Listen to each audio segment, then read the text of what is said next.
I'm telling you, there's going to be a strong attack from the enemy on our children this year because they want to mold the minds of the children now. They want the parents out the way and to have no control over the children. And the state is going to have control over the children, and they're going to mold the minds of the children. And with all the chaos and everything going on in the world, the parents will be occupied trying to hold down the fort. And while they're doing that, the state is going to have your children. Welcome to Acts 2 and 42. We're going to talk about Ashtareth in the Bible. Who is he or she? This is the god or goddess, mostly, of love, war, fertility, beauty, sex, divine justice, political power. I'm going to say is what we're going to be really going through this year. They're going to push forward. As you see, it goes by many names throughout many cultures, religions, and throughout the centuries. Some of them that might stand out is the Queen of Heaven, which we'll talk about later in Revelation. Mother of harlots is in Revelation. Ishtar, Diana is what I don't think that one's actually on here. It's probably the one on the bottom. But that's what the Romans were worshiping. And those were the little idols they had in the marketplace. And they wasn't going to give those up when those apostles came by. Like they was like, no. Yeah, that's in the book of Acts. Like Paul dealt with the Diana cult, if I'm not mistaken. Okay, gotcha. Some of the things that were her symbology were the owl or something, a god with horns, which I showed you with the Baphomet. The moon represents her, which I showed you with the Baphomet, and the Ankh, which is heavy right now in an African American culture, and I don't think we know exactly where this comes from. It comes from the false god. I should have had a picture of an Ankh, but it kind of looks like what's in her hand, but a little bit different. Except a cross. It's like a cross with a circle at the top. Yeah. And everybody's rocking those right now because I think it relates to African culture, like the motherland. This is a representative of our heritage and stuff Egyptian like that. Symbol Ain't of my life. heritage. This is Even if it is Egyptian symbol of life, not all Africans are Egyptians. Not all of them have the same culture. Africa is not a country. It's a continent made up of numerous countries inside. So, but as you see on the right-hand side, all these scriptures in the Old Testament that talks about this, and that's just Ashtaroth.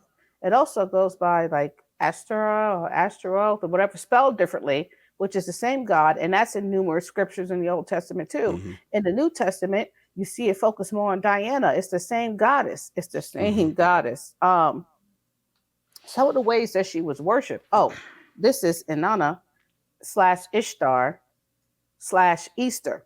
The ill Nana? Yes. the ill Nana? The illest of nanas. Oh. That's what she is. Wow. But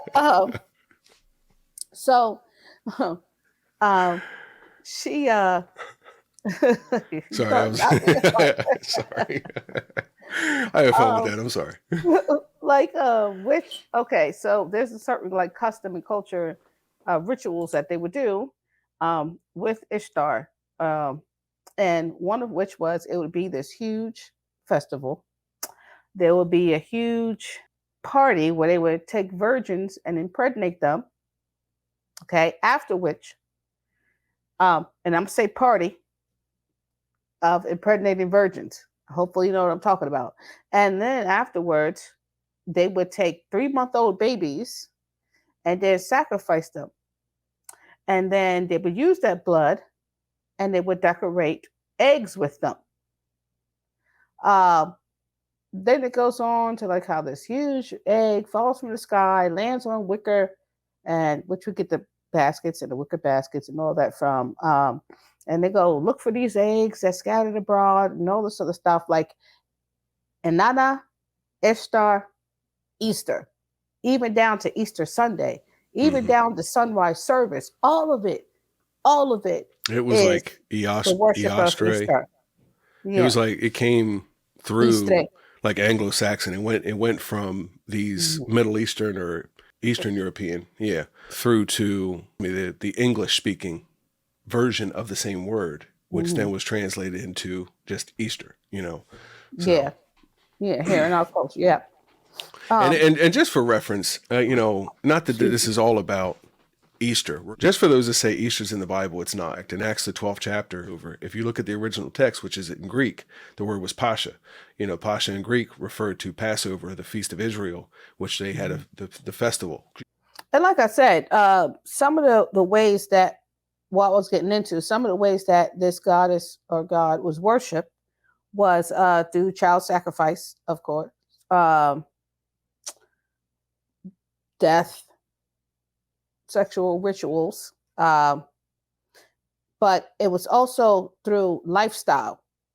And this is what I believe we are at in modern history, is lifestyle, and where we are gradually being pushed towards by softening up our brains and our morality to receive it, condone it, or practice it ourselves without even knowing. And I know all of us have read the Bible at some point, and we've seen the Israelites and the Hebrews going right back to idol worship, or going right back to doing it. And well, how do they keep doing this? And it should be easy to understand now, being in the modern times, how easy it is. Just look at the 50s. From the times of the 50s to now, it's not that long of a time. It is a completely different time period now. All you need is like really one generation to change the rest of the way the world is from that point on, which is why I'm telling you there's going to be a strong attack from the enemy on our children this year, because they want to mold the minds of the children now. They want the parents out the way and to have no control over the children. And the state is going to have control over the children, and they're going to mold the minds of the children. And with all the chaos and everything going on in the world, the parents will be occupied trying to hold down the fort. And while they're doing that, the state is going to have your children, and you can't fight. It's you against the world. And if you yourself have no spiritual ground, the world is going to chew your kids up and spit them back at you. It's just going to happen. Linda W. says homeschool. No. And I can understand why that's hard, because everybody can't do it. Because, like I said, all the things going on in the world, like parents have to be out there working. They even set up the economy to where you kind of need two parents working, like to survive. So what are they supposed to do? You know what I mean? We've talked about silent weapons for Quiet Wars. Now, it is kind of a conspiracy theorist document, right? But one term that really, really stands out is occupational orphans. They wanted children to be occupational orphans, meaning they benefited from empowering women and to get them in the workforce and get it to all think it's women's empowerment. They don't give a dang about you, man. Like they don't care about any of this. So about any of your feelings and whether or not you're confident in everything, but they wanted women and men out in the workforce so children will be raised by strangers, namely through either states or state governed or managed or legally overlooked the bishopric. I don't know. Overseeing, like daycares or learning centers, they still have to abide by state policy, right, to a certain extent. And I'm not an expert on that. I think we have experts somewhere in our presence, in our midst. But long story short, this document came out decades ago, and the goal was to get kids away from their parents.